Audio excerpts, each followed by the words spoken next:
We are live, everybody. You can hear the familiar music in the background. It's time for another edition of college football in the Utah Utes dynasty as we continue on Big 12 play here as we go up against North Texas. That's right, you heard it right. Utah versus North Texas in a Big 12 conference game. That is what is going to go down right now. Thank you, as always, to all of our Patreon supporters that help make this channel possible and help bring this episode to you guys right now. In our last stream and in our Patreon wrap-up show, we do a post-game show at the end of each game over on Patreon, and we kind of had some flub-ups there, and I want to correct it. Well, I'll correct it on this post-game show, but North Texas is not an out-of-conference opponent. This is a conference opponent. This is one of the Big 12 teams, so you saw North Texas coming in at a 1-3 record, while your number one top-ranked Utah Utes still rolling here.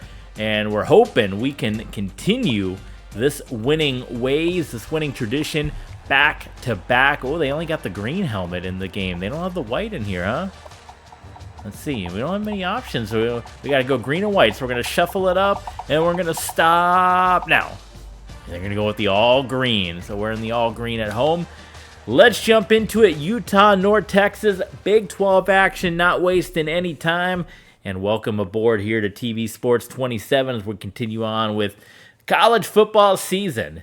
As we're hoping to move to 5-0, we jump back into this game for the first time in a long time and had a bit of a slow, rusty game. We eventually pulled away against the Air Force Falcons, but hopefully this is a game. It is a Big 12 team. It is a team that has had Big 12 recruitment for a number of seasons, and you can see where our offense is way down. Defense continues to be the strong part of this team, as it has been the last couple of seasons, although you're looking at the defense for North Texas, not very good.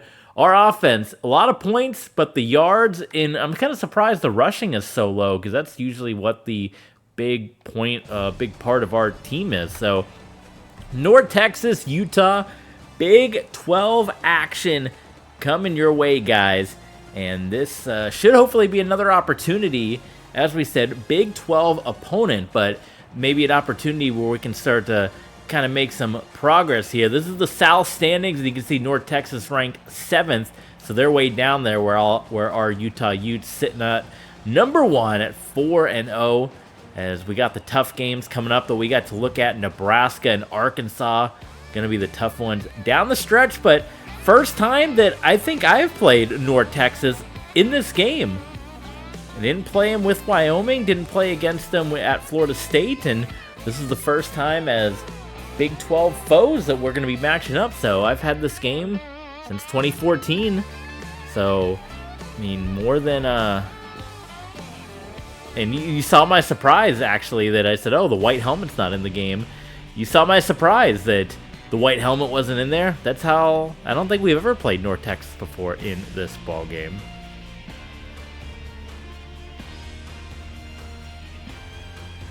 So hopefully a team that, coming in with a 1-3 record, this is one that we can maybe start to get back under us, get our feet back under us here, and maybe pick up a solid win. And just winning. And that's the crazy thing, especially in college football when you're number 1. Just winning is never enough. You kind of have to put your mark, and that seems to be the case maybe in any other. Look at this. Great start. Newton's going to take the opening kick, and he's gone. So already on the board, 6-0, 101. And I'll say with college football, more so than I think any other sport, and you guys correct me if you think I'm wrong on this one, but you really have to not just win, but you have to put your mark out there, or fans and pollsters and all that stuff, they're going to say you don't deserve the ranking you got, even if you win all your games, even if you go 12-0, 13-0. If you don't kind of put your stamp and you don't dominate. So while our last game against Air Force, that was a tight contest there that Navy survived. While our last game against Air Force was a tight one, we still won, and we dominated fairly well, though some shaky moments on offense. But as we said, in the college football world, when you're number 1, they expect you to go out there and dominate and put up 30, 40, 50 points. If you're coming away with 10 to 7-point wins, people start to look down on you. And I think college football is really the only sport where that happens. So if we can continue where we were from this kick return touchdown, I think we'll be in a good spot for this ball game here in Denton, Texas. North Texas Mean Green. They're getting that big market here in the Big 12. Pistol formation starting things off. The give to Williams. He's immediately hit in the backfield for a loss of 3 yards. So this one is already starting off in such a way that Utah is looking good. BYU, Kansas in some more Big 12 action. Thanks again for joining us here. If you're watching live with us on Twitch, please hit that follow button. Make sure your notifications are turned on so you know when we're going live. Follow us on Twitter as well. We tweeted out earlier today that we would be going live at this time. So if you want to be in the know, up to date, and know exactly when we're going live for all these different videos, Twitter is the place to follow us. Got all the links at the beginning of the video, also in all the About Me sections and all that stuff. 3rd and 5 here, and Daniels back to throw. He's just going to toss it to Williams, and there's a 3 and out for Utah. So great start for us. We are doing a post-game show after every single one of our streams over on Patreon. Sign up at any level. And what we're going to do is recap all the scores, all the games, all the rankings, the recruitment, the Heisman, the bowl selection, all that stuff in our post-game show. So you watch us live on Twitch or on YouTube, and we're going to get you in, get you out. We get you the footage here. But for the hardcores that want to get all that extra stuff, that want to get all the behind the scenes, join us over on our Patreon page. Help support the channel and check us out for our Utah Utes post-game show at the end of every single one of these videos here. So offense comes on the field for the first time here for the Utah Utes.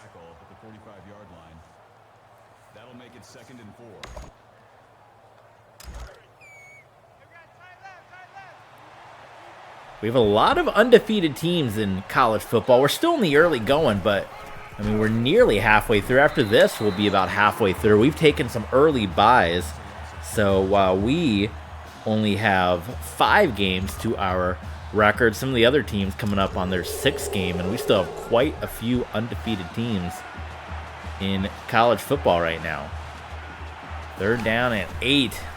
And Andrew Cross under pressure, and this is kind of the issue that we've been talking about offensively. And boy, you don't really want to make a change because Andrew Cross came in, highly recruited, one of the highest recruited quarterbacks that we've had at our time in Utah. Won a national championship last year, undefeated. Had an up and down rookie year. Had a more up than down sophomore year, winning the national title, and undefeated this year. But you got to wonder, one of these games where we continue to have these stall-out drives, it's going to come back to hurt us, especially down the stretch when you look at the schedule. We got Nebraska and Arkansas. And Arkansas is going to end up being one of our tougher out-of-conference games. You never know who you play. And that's another correction I want to make. On our post-game show over on Patreon, we said that this was the beginning of the home and home. We actually played Arkansas previous, so this is the conclusion of the home and home. And also for South Alabama, we had already played them twice, including this season.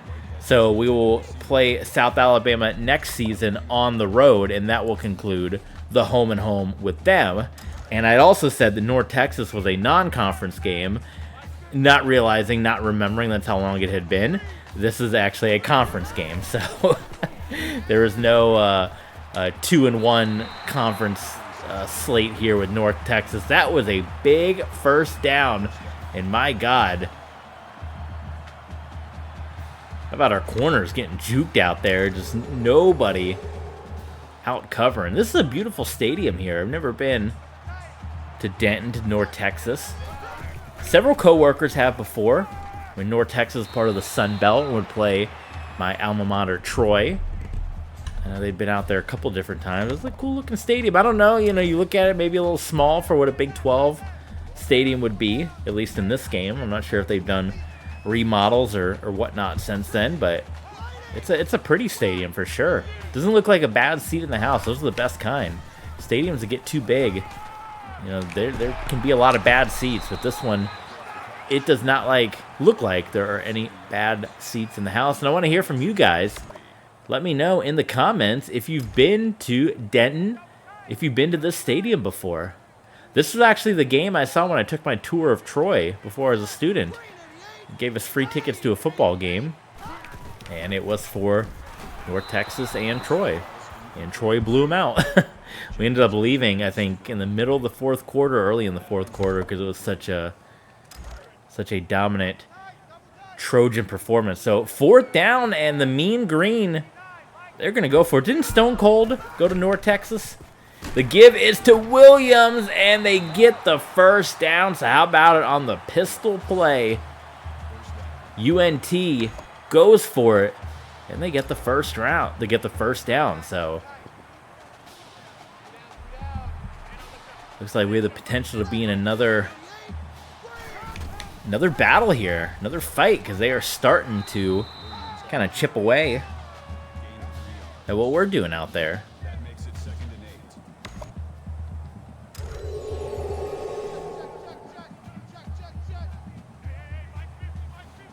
North Texas played my favorite college football team, Boise State, last year in the Frisco Bowl. So I got, of course, Troy. That's where I went to school. That's my team. That's my alma mater. But grew up Boise State fan. Before the Fiesta Bowl, I don't know if you have to kind of say that or if people think less of you as a fan or they think you're a bandwagon fan. I don't know. At this point, maybe we're so far removed. But grew up in Florida. And I never really got into Florida or Florida State. And as weird as that sounds, because I grew up in the 90s, and that is when Florida had their dominant year in the late 90s. And then Florida State with Bobby Bowden they were the team in the 90s. I'm almost kind of surprised I didn't become a Florida State fan, because I do love their colors. The gold and garnet are fantastic. This is a lengthy drive, by the way. The gold and garnet are fantastic. They were a dominant team, but I don't know, growing up, it was NFL. It was always NFL for me. Denver Broncos was my team. Cardinals came later in 2005. It's kind of when I became a Cardinals fan, when they got the new uniforms that everyone ended up hating and now they switched away from. But I didn't really watch college football growing up. As strange as that sounds, as dominant as the Florida teams were, I knew about college football. I remember watching the Florida and Florida State Sugar Bowl, where they played each other in the Sugar Bowl, and I think didn't Florida and Ohio State play each other one year? I remember watching those games, but never having that college football team that I really watched or rooted for. And it wasn't until the early 2000s that I really kind of started to see college football or get into college football. And I remember it was a bowl game, actually. It was I don't know, was there a bowl game, Fresno State and Virginia or something? There's an MPC Computers Bowl on the blue turf, or I may have even seen it in one of the NCAA video games or something like that for the first time. But I remember they're gonna go for on 4th and 18. Do they not have a kicker or something? This is wild on 4th and 18. All right, we gotta check in on this play, because this is kind of crazy what they're doing right here. And it's gonna be a pick 6. Didn't Lyles have the pick 6 in the last game as well? 4th and 18. And we've scored on special teams and defense here so far. So anyway, yeah, it was, I thought, again, I still kind of think this way, but I thought this way back then as a kid growing up. I thought the Denver Broncos had the coolest uniforms when they changed to 97. I thought the Arizona Cardinals had the coolest uniforms in 2005 when they changed. People these days don't seem to like those kind of uniforms anymore. They like the very simple look, which is definitely perpetrated its way into the college football world, and I kind of hate it. And blue field, I thought that was so cool. So I remember watching the bowl game, and then It was 2003, but there weren't many Boise State games on TV, so it was kind of like that bowl game, really. But then just based on the logos that would be on the field and all that stuff, I think I liked Boise State, just the blue field, but also because being a Broncos fan, they had back then in the 2003 to 2007 era, they had uniforms that looked just like the Denver Broncos, the same uniform template. The blue was a little lighter, not as navy blue like the Denver Broncos have. Oh my goodness! How about that? O.J. Daniels lowering the boom, knocking our guy away. But yeah, and I think the fact that they were named the Broncos, they look like the Broncos, and they had a blue turf, I was like, okay, this team's kind of cool. And 2004, again, I think it was 03 that I really started to like, okay, I kind of like this team, I want to check them out. But they were never on TV back then. And then 04, same thing. You didn't get to watch them much on TV. But I remember this game sticks in my head to this day. The San Jose State Boise State game, the really high-scoring double overtime game in San Jose. I was like, oh my god, okay, this team, I like this team. And then they went undefeated. They lost the Liberty Bowl, but they were undefeated. And then the next year, I remember watching the Georgia game and the bowl game against Boston College. And then, of course, 06 was the big year. And then really by 08, 09, they started having every single Boise State game on TV. Like, they still, 06, you had to use ESPN3. Remember when that was a free thing back then? Even those, I think, even 09, a lot of the Boise games you had to watch on ESPN3. But now every single Boise State game is on TV, whether it be CBS Sports or FS1 or... Look at that, they didn't want us to get the kick return. So went to Troy, gave Troy my money, still giving Troy my money as student loans have kicked back in. Anyone else suffering through student loan payments? Anyone? So, still giving Troy money. So that's, of course, my alma mater. I always cheer for him, but the team I grew up watching and liking. And this, again, I don't know if you need to say, or if people think of you one way or the other, they think you bandwagoned on because of the Fiesta Bowl. I was a fan before the Fiesta Bowl. I was a fan because of the blue turf and the Broncos name. Before there was a Fiesta Bowl. I was there for the Fiesta Bowl. I was there for 04. I was there for the Liberty Bowl. I was there for the Fiesta Bowl and all the ones since then. But the original Liberty Bowl, 04 Louisville, that was my Fiesta Bowl. I was like, oh yeah, undefeated. And I was still like, growing up. I don't even think I was born in 89. So I guess it would have been 14, 15 or so. I remember back then thinking, what, this team's undefeated and they're not playing for the national title? Like, thinking how weird the system was back then and how much worse it would get for Boise State and all the undefeated seasons.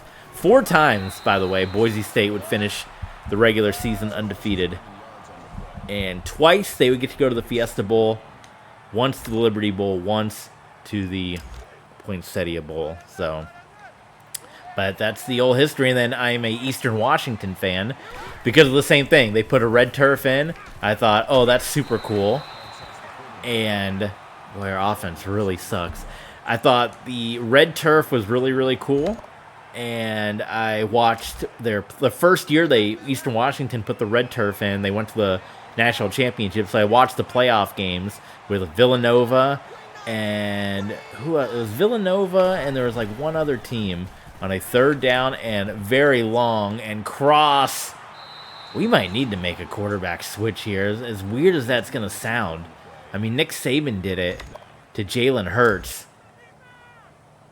in the middle of the national championship. And, Andrew Cross has not lost a game in a season and a half, but this offense has gone very, very one-dimensional. But yeah, Eastern Washington, that first year, winning the national championship and just thinking that red turf was cool, that became my FCS team. So there you have it. There's my college football history.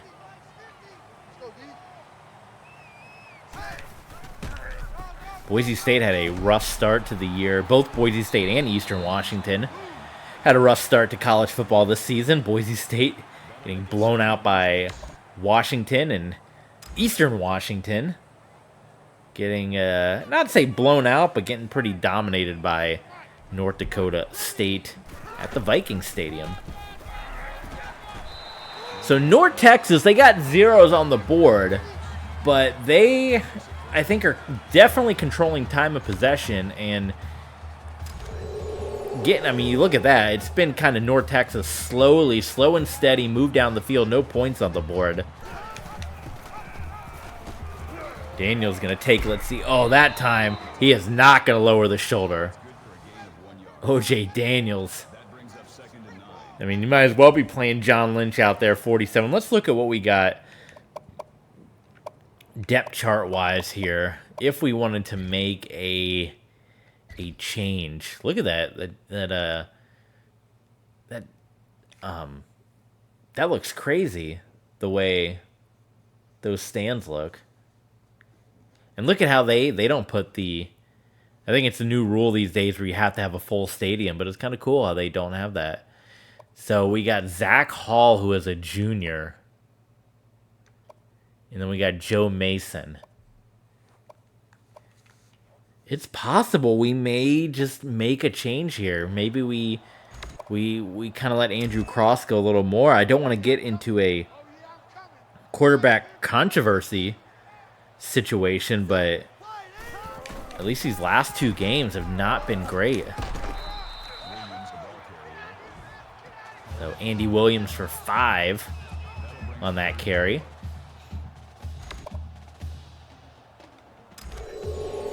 And we got 3rd down and 4.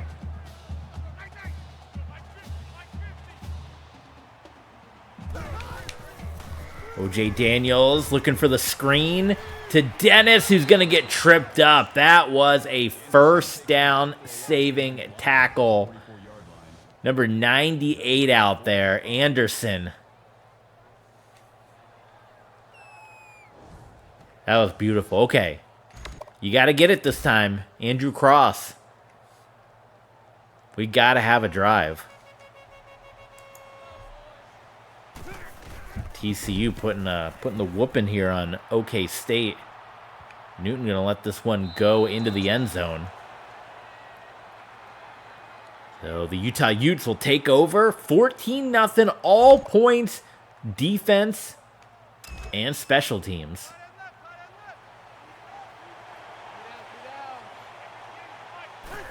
Pistol here for the Utes and Cross. That one was nearly intercepted. 2 of 5 for 18 yards for Andrew Cross.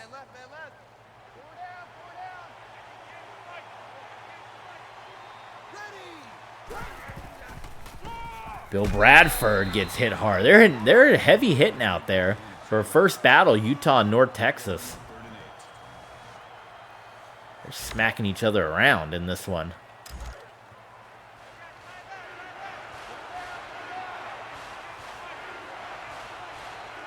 Third and 8. Perry goes in motion. Cross cannot get rid of the football. And again,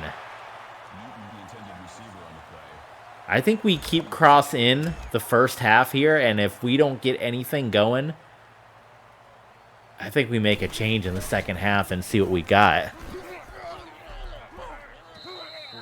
And I just feel so weird saying that because, again, it's a guy that has played his entire freshman year, his entire sophomore year, half of his junior year, won a national championship, has not lost a game in the last year and a half.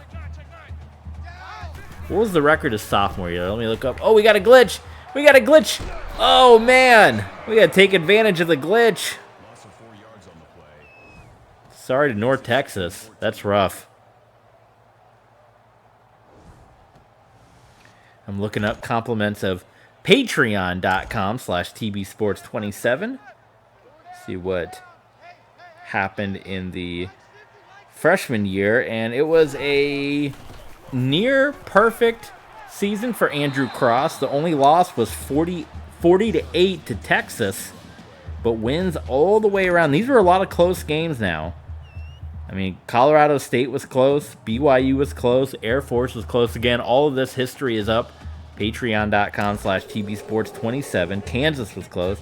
Beat Ohio State in the Fiesta Bowl. Andrew Cross, 23 touchdowns, 20 interceptions. Zach Hall did play a little bit, had 1 touchdown and 4 interceptions. Let's see what happened last year. Last year was the undefeated season, and Andrew Cross played all the way. 27 touchdowns, 17 interceptions. Bill Bradford rushed for 1,500 yards that season. So a lot of these same pieces from that national championship squad, including our dominant Utes defense. Now, we picked up a pretty big quarterback recruit and a pretty big wide receiver recruit in the Week 4, Game 4 post-game show, which is up right now on our Patreon page. So check that out. Consider supporting the channel and take a look at the future of Utah Utes football. All right, can Andrew Cross preserve his season here? He's got to get something going on this drive, or we're going to see Zach Hall in the second half. Nothing happening for Bill Bradford. This has been a defensive fight on both sides of the ball. 14 points on the board have been a kick return and a pick six. So it has been all defense in this one on both sides. Cross, rolling, pressured again. And is that going to be caught? Yes, it is. Brian Baldwin with that grab may have just saved Andrew Cross's season.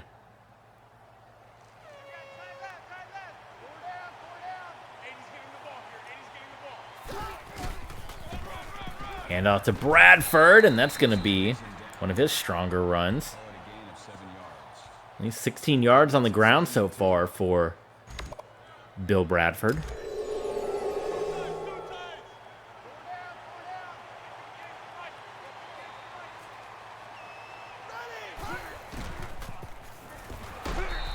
And Bradford gets hit at the line, at the first down line, and it's going to bring a 3rd and 1. So you imagine Bill Bradford is going to get this one more time here. Try to push this one down the middle. And there he has it. And this is not this is not just me having not played this in a while. Andrew Cross has had his struggles since freshman year, even though he has only lost 1 game in 2.5 years. He has had his struggles like this, and that one you can't put on him. That's just poor blocking as Andrew Cross gets lit up. That is not a good situation right there. But it's definitely been this up and down. But when we've had Heisman winning quarterbacks, at least one, and then Heisman winning running backs come through here. So we have had explosive offenses. Cross just gets rid of that one, and that was a fantastic pass, and there's where you get the good of Andrew Cross coming through. That's where you get what you pay for. Big time throw, under pressure, under duress.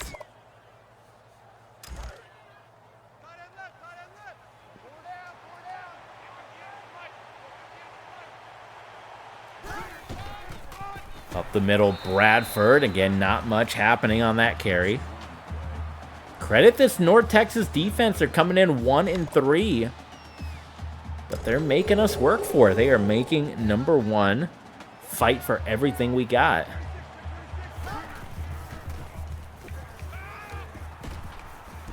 Cross just gets rid of it to Jason Newton. We got less than a minute here on the clock in the first half.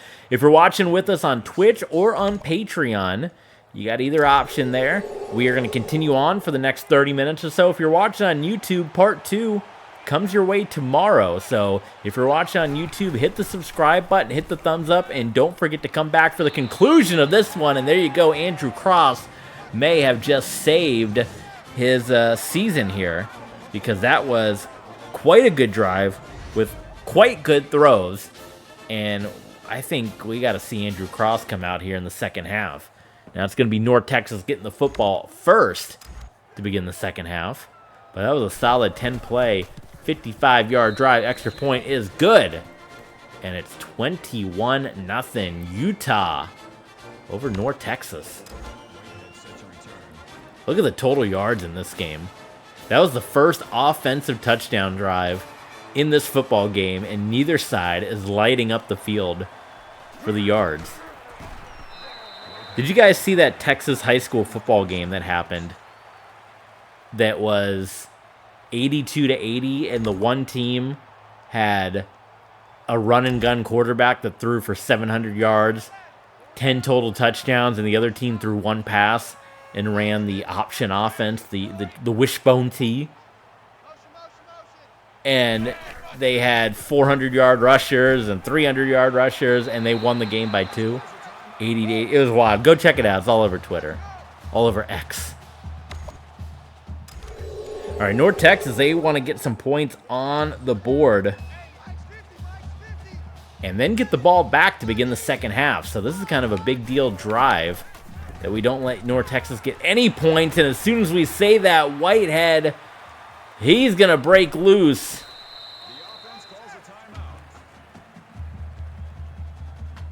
"50 yards for Whitehead.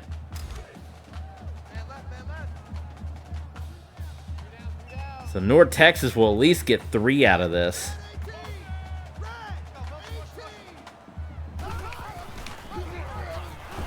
Ooh, I whiffed on that, but...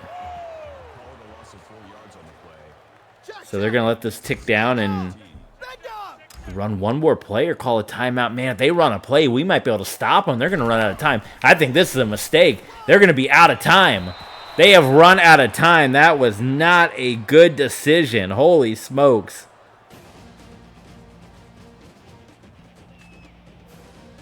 Oh, Luna, the TB Sports mascot.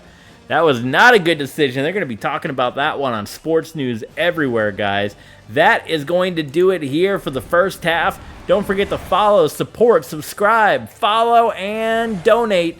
TB Sports 27. If you're watching with us on Twitch or on Patreon, stay right where you are. We're going to continue on with the second half here in just a couple moments. If you are watching on YouTube, hit the subscribe button, hit the thumbs up button on this video, because part 2 coming your way tomorrow, same time at 12 noon Eastern time. Every single day, 12 noon, new video goes up. Second half coming your way. We'll see you then, guys. Thanks for tuning in.